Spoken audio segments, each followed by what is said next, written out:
All right, today let's talk about Schlage full-size interchangeable cores. Got an example of one right here. This is Schlage's proprietary interchangeable core format.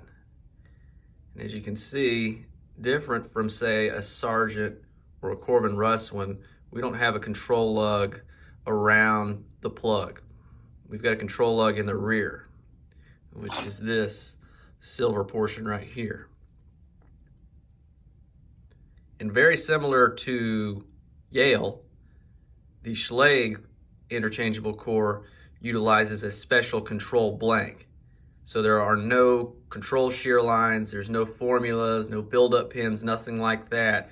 We're going to use a special blank to actuate this control lug in order to install and remove the cores. Here's one of those blanks, and what I'll do is put this inside, and I'll show you that when I turn the control key, it retracts that lug. Very simple. Now I'll show you the difference between the control key and a standard key. This is a Schlage L blank, and this is the control blank for that core. As you can see, it's marked control. And on the back, it'll have the keyway, in this case, a C. Now when I put them side by side, you can see that the control key has just a little bit extra on the tip.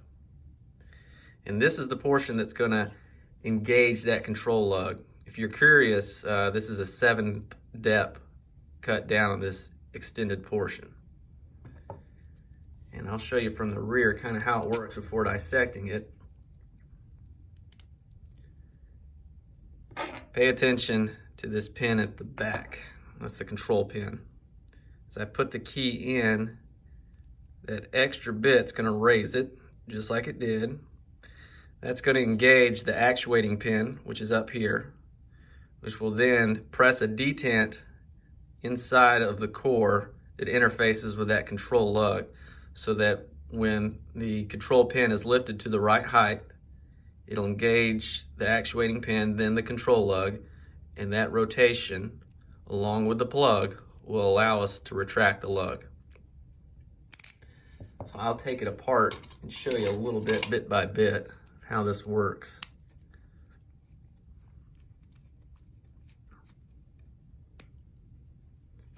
Remove the retaining cap.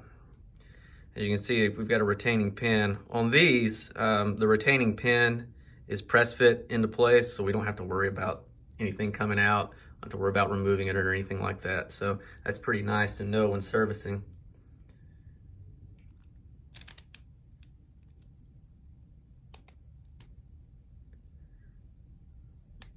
Actually, you know what?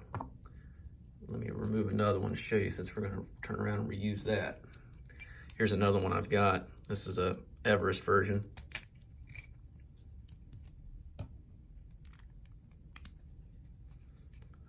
So remove the retaining cap. Place our operating key in. And as I noticed, or just mentioned a second ago, regarding that retaining pin, you're gonna have to account for that when you're using your follower.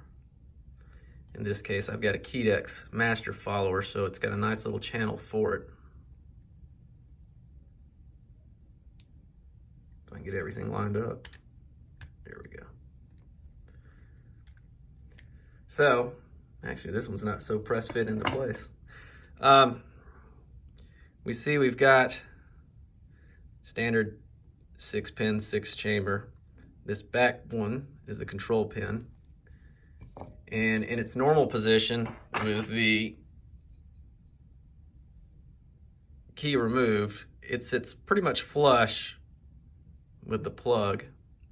When that control key is inserted, I can get it to do it, it raises that pin up, that control pin.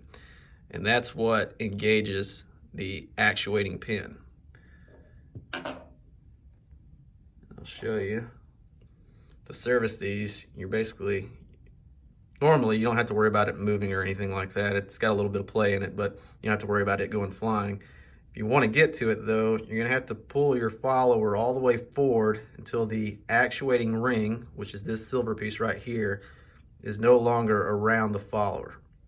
So then we can take this out, and there, inside of the actuating ring, is the actuating pin.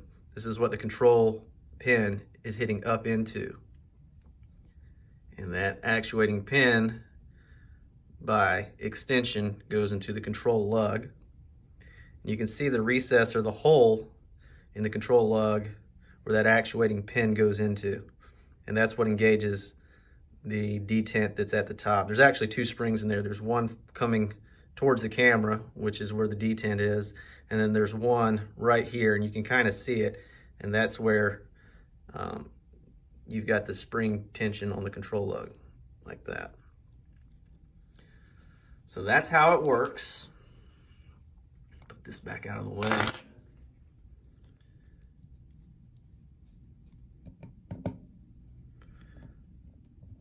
Put it back in. So a few more things, because there's really not much to these. They're pretty straightforward. We've got our control key, which, by the way, if you've got just a standard blank, for example, this is a C keyway. If you've got a standard blank and you don't have a control key, you can always file the shoulder back on a standard blank, and that'll give you that little bit extra on the tip. Like I said, it's cut to a 7th depth, and so you can duplicate onto that modified blank the operating key or the master key or something like that to give you the control key. Now, a few things to mention.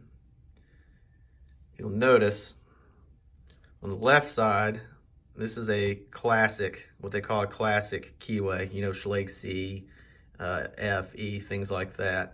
The one on the right is an Everest, and you can see the retaining pin on the classic when viewed from the rear is on the left side, and on the Everest it's on the right side. Cylinders or cores manufactured prior to July 2010 are going to be in this format. And the reason that is because here's the check pin on, say, Everest or Everest XP or whatever. You can't really drill a hole on this portion of the plug lest you run right into this cavity. So you couldn't have a check pin. So they started moving it to the right side. I think they did that back in 92, but more on that in a second. So anyway, cores manufactured prior to July 2010, it's either going to be a left-handed side for a classic and right for everything else. They did away with that in 2010. Now everything's on the right side, so no more guesswork unless you're servicing something that's existing.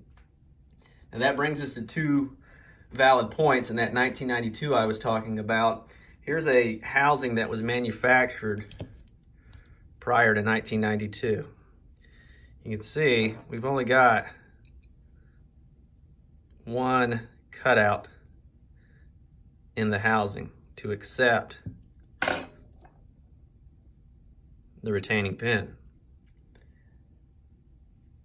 After 92, they switched to this format, which you can see has two cutouts. That's so it can accept interchangeable cores that are classic as well as Everest. So keep that in mind when servicing existing systems.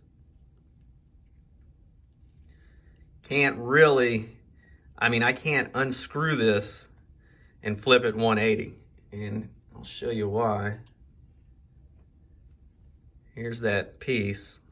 As you can see, it's keyed, for lack of better words.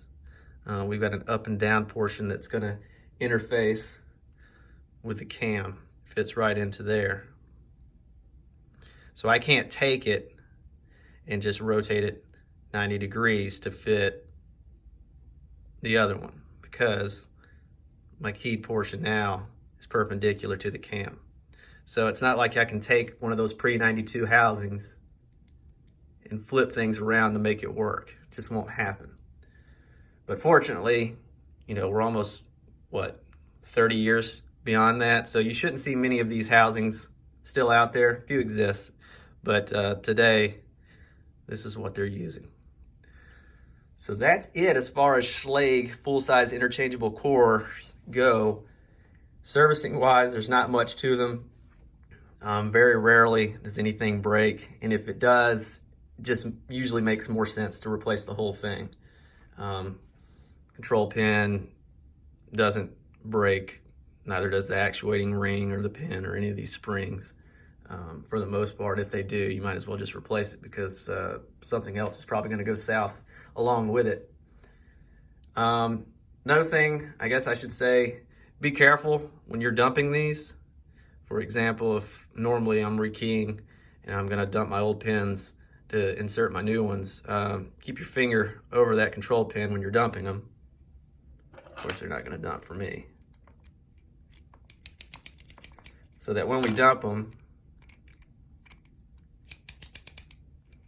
that's not coming out. But anyway, so that when we dump them, we don't toss this pin, because if you do that, you've got nothing that'll interface with that actuating pin, and you're not going to be able to retract that lug. One other quick thing I guess I can tell you or show you is that I should have copied just a normal operating key, but imagine this wasn't a control blank. If you don't have a control key and you've got to install one of these, you can always insert the operating key and manually probe that actuating or that control pin. See, it's not going to let me because it's already doing it for me. But imagine if that wasn't there, I can manually probe this control pin while the key is inside the core and press down on the control lug. And that should, if I can keep tension with it while inserting it into the housing, allow me to put it in there and click it into place. Now, obviously, I'm going to need a control key to remove the core, but if I didn't have one at my disposal, say I forgot it in the truck and I'm installing these, or I left it at the shop, or don't have a blank or whatever, you can theoretically get away without having the control key. You just got to manually trigger that control pin at the back. But other than that, that's it. Appreciate it.